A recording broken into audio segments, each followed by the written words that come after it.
ba? Ganito. Oo. Ano Ano ba? ba ako noon? Di paano naman mo yun magagawa? Eh, wala ka naman time ganun. Sinapag pag weekend. Pag day off nila, Ah, pag ano, nag-live siya kasama niya yung mga ano na. oo. Kaya pampay na, kinasal na yun. Kailangan pa. Saan ka Ay, naka-base? Sa Hong Kong. Ah, parang si Ana Rose. Ang tagal niya na din sa Hong Kong, ha? Talaga. Una sa Singapore siya. Pero ang tagal niya din, nagtrabaho siya sa Malaysia, sa Saudi. Tapos ngayon sa Hong Kong siya. Okay. Oo. Oo, kasahod siya every month. Minsan, 200 pa nga, $200. Talaga. Ganun, di ba?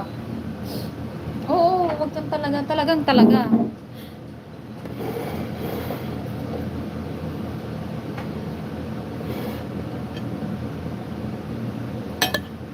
That's nice. Oo.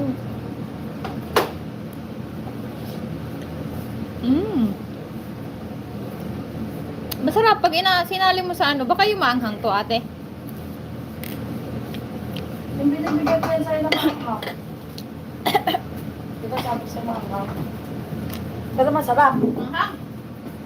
Talaga? Huwag ka naman. Carry ko yan. Carry bells. Carry bells. Gusto ko to juicy. Juice. Juicy. Ay, nandyan pa siya. Sino? Ito ka.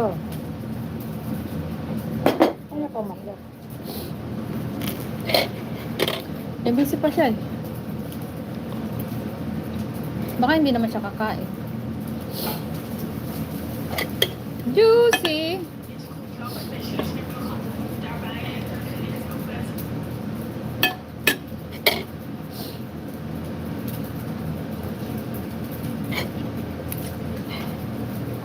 Hello guys! For today's video ay magkakain tayo ng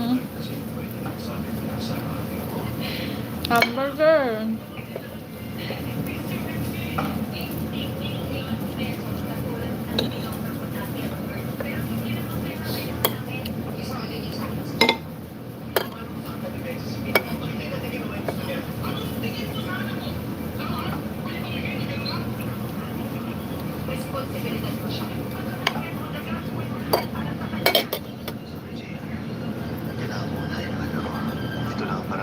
Healthy daw ang onion eh. Kumuha ka na lang ng rice. Baka mahuli na nga lahat. Manawalang sa dati. Mainit na? Tinawin ni Janet na ako nag-isip ng paraan para mabalik ang anak mo sa'yo. May text ako mamayang address. Dalhin mo si JR na mamayang gabi. Nakumbinsi mo ba siya na ibabalik sa kanya si JR? Dad, she sounded convinced. And eager siya na matuloy ang exchange na niya. Magkala na mahal na. Gagawin ko lahat. Makakawin na si Mindy mo. Kompleto na rin tayo. Hindi na tayo mamuhay na tayo na siya. Hindi pa masyado. Ha? Ano natin sa nilip na naman. Saan? Mag-isang oras na ako na dito. Nasaan na sila? Meron lang. Kumilip. Dito? Oo. Baka sinilip tayo may bisita. Gerald, may tao naglalakad papunta sa'yo. Baka may kailangan.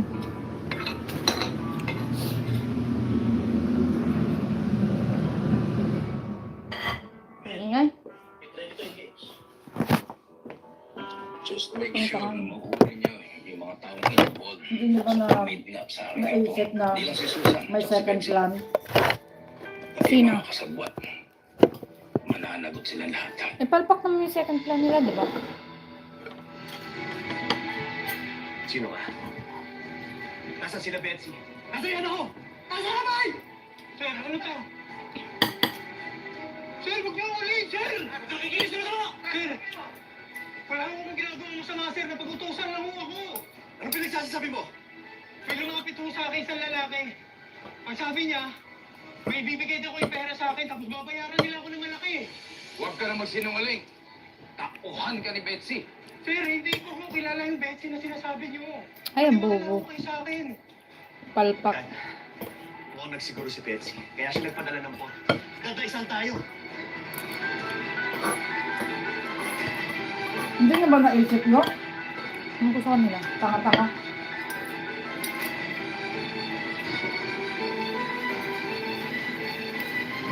Kami ang mainit na.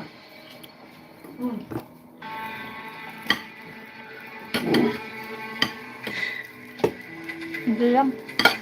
Gano'n ka konti? Sige pa. Ito lang. Betsy, hello? Huwag ka nang umasa na uuwi si Gerald kasama si Mindy. Akala mo maiisihan niyo ako? Hindi niyo ako maloloko. Betsy, nakikiusap ako.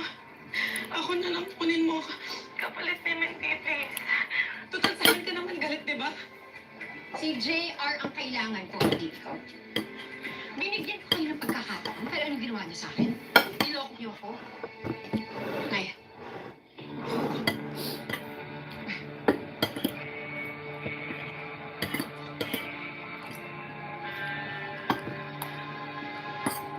ayaw mong ibigay sa akin yung anak ko.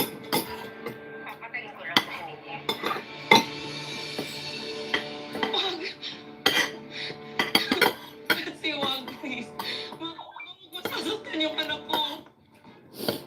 Awa? Bakit nakawa kayo sa akin nung kinuha niyo yung anak ko?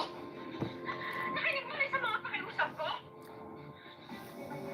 Betsy, inak ka din. Paano mo magagawang manakit ang inosenteng bata? Kaya mo talagang itakwil ka ng anak mo. Itigil mo na lahat o ibalik mo na sa akin ang anak ko. Ang dami mong satsat, Gina. Mabuti pa. Magpaalam ka na sa anak ko. Dahil tangkay ko na siyang isusoli sa inyo. Wala ko naman Huwag yan. akong masasaktan yung anak ko, Betsy. Please, wag ako.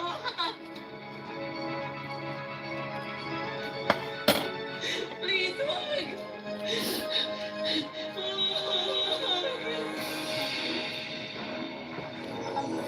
What do we think if it costs you? Tanga-tanga. This is experimental. Please, wag.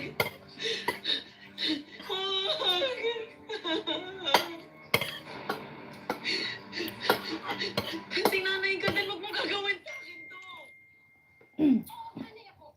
Nanay ako at kinuha niyo yung anak ko. Kaya gagawin ko rin lahat ng ginawa niyo sa akin. Ipaparamdam ko sa inyo na sa akin. Yung kaba, yung takot. Hindi niyo na ulit makukuha yung anak niyo. Dahil mamamatay na siya. Ngayon din. Wag! Kung masasaktan yung anak ko, ibibigay ko sa'yo si JR. Ibibigay ko. Ibabalik ko siya sa'yo. Basta dadalhin mo rin si Mindy. Naku po. Ibabalik ko siya. Huwag hindi ko siya sasaktan.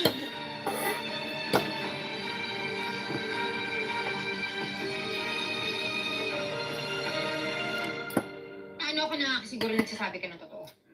Oo nga. Niloko niyo na kami kanina. Tumawag kayo ng pulis, di ba? Si Daddy may idea nun hindi ako. Ako na ngayong kausap niyo. Please, makita niyo ako. Kahit pa, wala akong tiwala sa'yo. Buhay na ng anak ko nung nakataya na dito. Please, nakikusap ako. Handalin ko siya sa inyo. Basta huwag niyo sasaktan yung anak ko, mga kayo, please. Nasaan yung anak ko?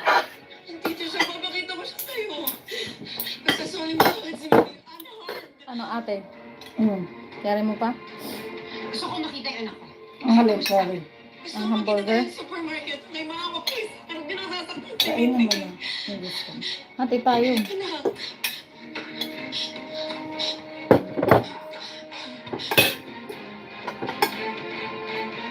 We're just on time. Saan? Na hindi nagpabisita. Ba't ang init ni Am? Kasi mainit eh. Ah. Mainit ang kinakain mo. Hindi, parang maiinitan.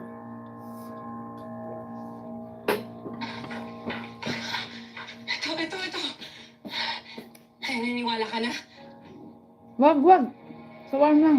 Ay, Gina, ano ginagawa mo? Ba't kinakausap mo yan? Dalhin mo sa akin yung anak ko. Sige na.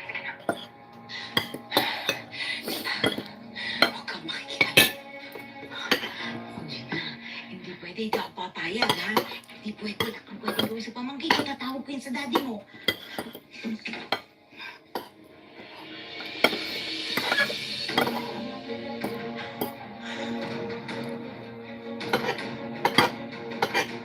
Gina! Ano yan? Parang hindi na ako nalarinig ng doorbell. Sabihin ko to sa daddy mo. Wala na akong choice. Baka ubus ang battery Hindi niya. ako susunod kay Betsy, ma. Patay si Mindy. I have to do this. Kahit na. Anak yan ng daddy mo. Wala kang karapatan kahit nasa peligro ang buhay ni Mindy. O so, si Mindy pwede lang mamatay? Ano ba yan? Kailangan ko gawin to para sa anak ko. Mahinay ka, akin na. Akin na si JR. Hindi mo pwedeng gawin yan, Gina. Sige na. Hindi mo pwede. Gina, akin na yung bata. I'm sorry. Dito. Gina. Gina. Gina. Huwag mo gawin yan. Eh, di ba 2 weeks matatapos na yan? Gina! Gina! Nakawalan mo ako dito! Joel! Mali ang ginagawa mo, Gina! Joel! Buksan mo ako, Gina! Buksan mo to, Gina! Hawakan mo yung pinto, pinto mo! Nagawa ko naman to para maligtas natin si Mindy. Ayaw mo rin naman siyang mamatay, di ba? Gina! Sino yun?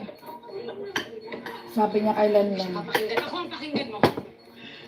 Pero ma, ako bahala kay dati. Nakakuhin ko lahat ng kasalanan. Tita, pasensya na. Pero wala kahit sino man ang makakapigil sa akin. Kahit pa'y kamatay ko, iniligtas sa makna.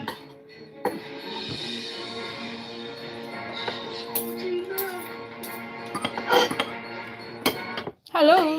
Het is tijd voor de grote opruiming met Vincent. Ay, naku talaga. Houden. Itong Betsy na to. Gagawin na natin ang plano bago pa makauwi si Daddy. Dalhin mo yung anak ko. Magkita tayo sa ilalim ng tunay ng Marangyo.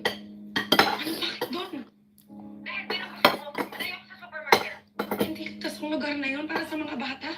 Sanggol pa lang yung anak mo. At baby pa lang si Mindy. Magkita tayo pero sa mas safe na lugar, hindi doon. Hoy! Hindi ka nga magdidesisyon, ha? Kami. Baka gusto mo patayin ko na itong anak mo. Pwede nga ako sa usapan. Magkikita na tayo, magpapalitan na tayo ng anak.